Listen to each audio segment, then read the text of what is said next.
भगवान श्री राम की मृत्यु कैसे हुई। इस दुनिया में आने वाला इंसान अपने जन्म से ही अपनी मृत्यु की तारीख यमलोक में निश्चित करके आता है।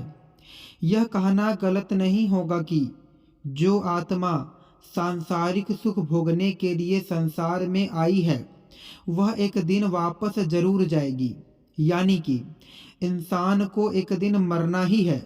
लेकिन इंसान और भगवान के बीच एक बड़ा अंतर है। इसलिए हम भगवान के लिए मरना शब्द कभी भी इस्तेमाल नहीं करते, बल्कि उसके स्थान पर उनका इस दुनिया से चले जाना या लोप हो जाना, इस तरह के शब्द का प्रयोग करते हैं। हिंदू धर्म के प्रमुख 3 देवता ब्रह्मा, विष्णु तथा महेश में से भगवान विष्णु के कई अवतारों ने विभिन्न युग में जन्म लिया।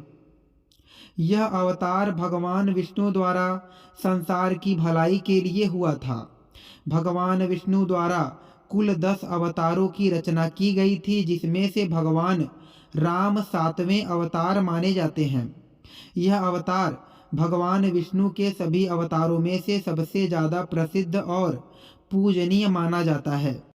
भगवान श्री राम की मुक्ति से पूर्व यदि हम उनके जीवन काल पर नजर डालें तो श्री राम ने पृथ्वी पर 10,000 से भी ज़्यादा वर्षों तक राज किया है। श्री राम अयोध्या के राजा दशरथ के सबसे बड़े पुत्र थे, जिनका विवाह राजा जनक की पुत्री सीता से हुआ था। अपनी पत्नी की रक्षा के लिए श्री राम ने राक्षसों के राजा रावण का भी वध किया था। रामायण के अनुसार एक दिन एक वृद्ध संत भगवान राम के दरबार में पहुँचे और उनसे मिलने का निवेदन किया। उस संत की पुकार सुनते ही प्रभु राम उन्हें एकांत में ले गए और द्वार पर अपने छोटे भाई लक्ष्मण को खड़ा कर दिए।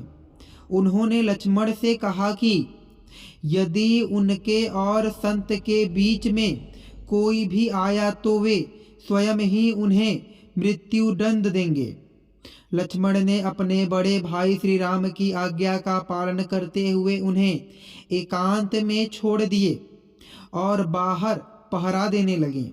वह संत कोई और नहीं बल्कि विष्णु लोक से भेजे गए कालदेव थे, जिन्हें प्रभु श्री राम को यह बताने के लिए भेजा गया था कि उनका धरती पर जीवन पूरा हो चुका है, अब उन्हें अपने लोक वापस लौटना होगा। लेकिन उसी समय अचानक द्वार पर ऋषि दुर्वासा आ गए। उन्होंने लक्ष्मण से कच्छ में जाने का अनुरोध किया, लेकिन लक्ष्मण ने उन्हें साफ मना कर दिया। ऋषि दुर्वासा को उनके क्रोध के लिए जाना जाता था। उनके क्रोध को हर किसी को भुगतना पड़ता था।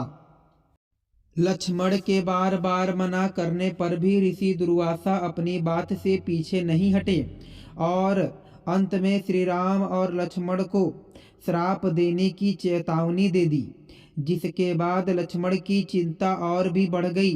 वे समझ नहीं पा रहे थे कि वे अपने भाई श्री राम की आज्ञा का पालन करें या फिर उन्हें श्राप मिलने से बचाएं।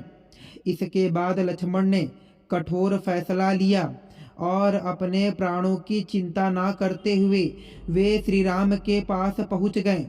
लक्ष्मण को चर्चा में बाधा डालते देख श्री राम भी दुविधा में पड़ गए। एक तरफ वे अपने फैसले से मजबूर थे तो दूसरी तरफ भाई लक्ष्मण के प्यार से मजबूर थे।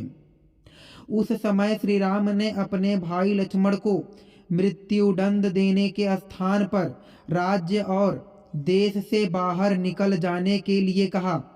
उस काल में देश निकाला मृत्यु के समान ही माना जाता था। लेकिन इसके बाद लक्ष्मण ने इस दुनिया को छोड़ने का निर्णय लिया। वे सरयू नदी के पास गए।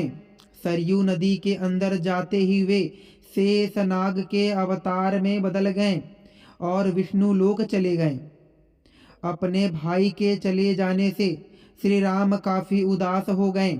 जिस प्रकार राम के बिना लक्ष्मण नहीं रह सकते थे, उसी प्रकार लक्ष्मण के बिना श्री राम नहीं रह सकते थे। उन्होंने भी इस लोक से चले जाने का विचार बनाया। तब श्री राम ने अपना राज्यपाठ अपने पुत्रों के हाथ और अपने भाई के पुत्रों को सौंप दिए और सरयू नदी की ओर चल दिए। श्री राम सरयू नदी के अंदर गए और जल समाधि ले लिए। इस तरह श्री राम ने मानव शरीर त्याग दिए और वैकुंठ धाम चले गए। वीडियो अच्छी लगी तो लाइक, शेयर और ऐसे ही वीडियो को देखने के लिए हमारे चैनल को सब्सक्राइब करें। धन्यवाद दोस्तों।